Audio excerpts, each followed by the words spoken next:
En la historia de la Segunda Guerra Mundial hay capítulos que casi todo el mundo conoce, pero también hay otros fascinantes que han quedado un poco en la sombra.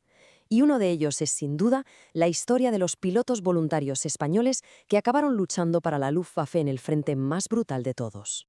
Pues bien, en este análisis vamos a meternos de lleno en la historia de la 15 Staffel. Esta era básicamente una unidad de aviadores españoles que, como una especie de devolución del favor por la ayuda de la Legión Cóndor en la Guerra Civil, se adentró en los cielos helados del Frente Oriental. Este va a ser nuestro plan de vuelo. Empezaremos por el principio, por qué se formó. Luego veremos cómo se entrenaron en Alemania, su papel en batallas clave como Moscú y Kursk, y terminaremos con su vuelta a casa.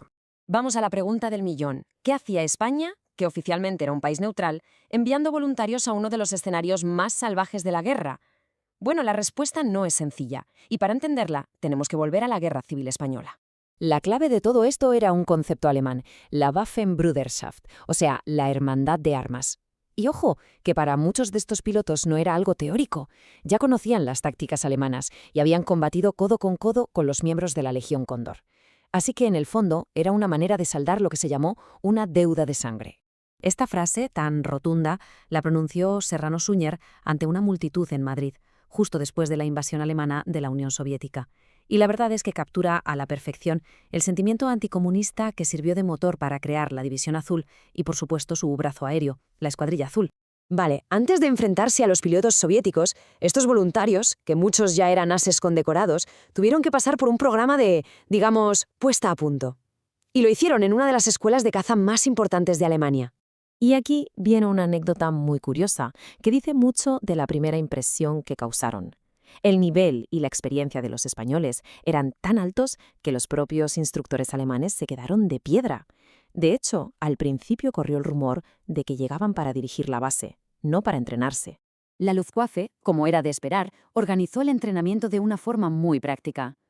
Para gestionar los diferentes niveles de habilidad, crearon 3 grupos. Así, durante 2 meses de adiestramiento intensivo, se aseguraban de que todos, desde los que ya conocían el Messerschmitt hasta los que no lo habían tocado nunca, dominaran la máquina a la perfección. El plan no consistía en enviar una única unidad y ya está, no. La idea era maximizar la transferencia de conocimientos. En total, 5 escuadrillas, 5 relevos sirvieron en el Frente Oriental, rotando más o menos cada 6 meses. El objetivo era que la experiencia de combate real se extendiera por todo el ejército del aire español. Y ahora sí, pasamos a la acción. Su despliegue fue en septiembre de 1941, y fíjate qué casualidad que su llegada coincidió con la Operación Tifón, es decir, la gigantesca ofensiva alemana para tomar Moscú. Vamos, que los lanzaron directamente al ojo del huracán.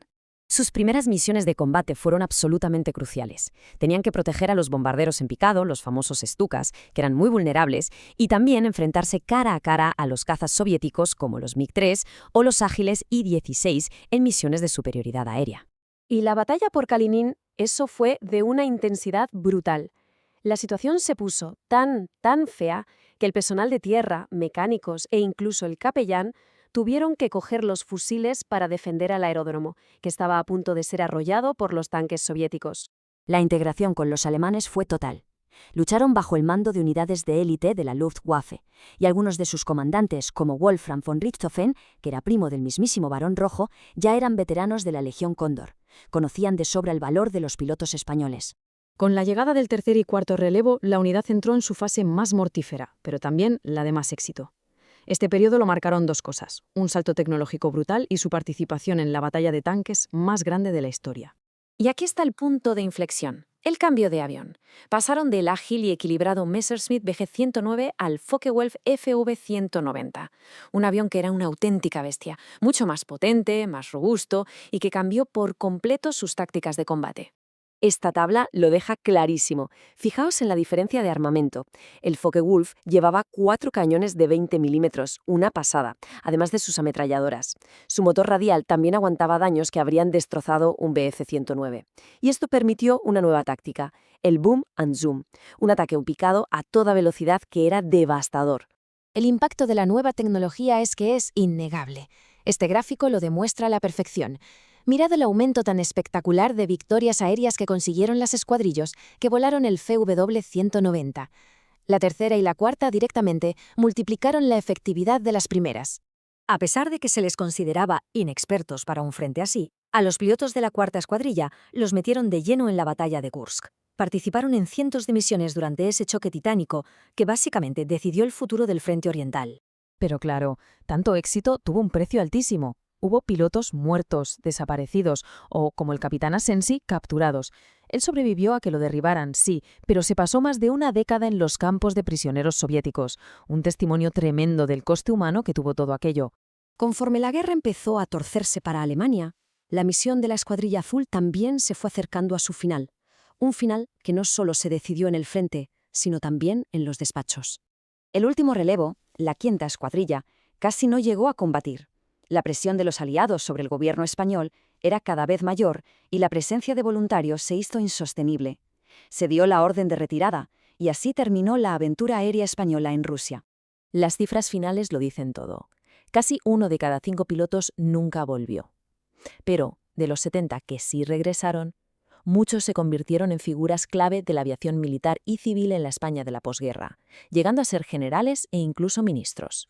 Su historia sigue siendo, a día de hoy, un capítulo único, políticamente complejo y militarmente muy significativo de la Segunda Guerra Mundial.